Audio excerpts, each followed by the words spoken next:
Alors c'est la première fois qu'on présente lors d'un salon cette presse 864, qui est un modèle qui existe depuis l'an dernier, mais avec une option qui s'appelle le Beller Automation.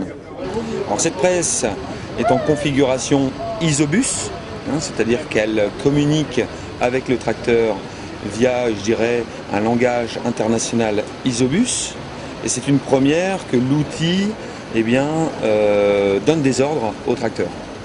Le tracteur devient l'esclave de la presse. Ça, c'est vraiment une première. Alors, la particularité, c'est quoi? C'est que vous avez trois informations, c'est-à-dire l'ouverture de la porte, le diamètre de balle, mais également la décharge de la balle, sont envoyées au boîtier de communication électronique qui est monté sur la presse. Dans ce boîtier électronique qui est monté sur la presse est chargé un logiciel qui s'appelle Beller Automation, qui lui va envoyer des informations via la communication isobus au tracteur pour lui demander de s'arrêter, de démarrer, de déclencher le liage, d'ouvrir la porte, d'être certain que la balle soit bien déchargée, de fermer la porte et ensuite de donner un signal via la console Greenstar en cabine au chauffeur de remettre en marche avant le tracteur.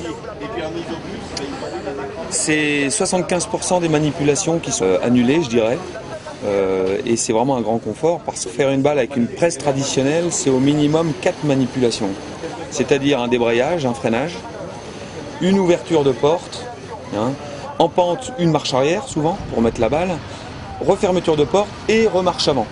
Donc une balle à la minute, c'est 4 manipulations au minimum. Donc à l'heure, vous imaginez, c'est 240 manipulations.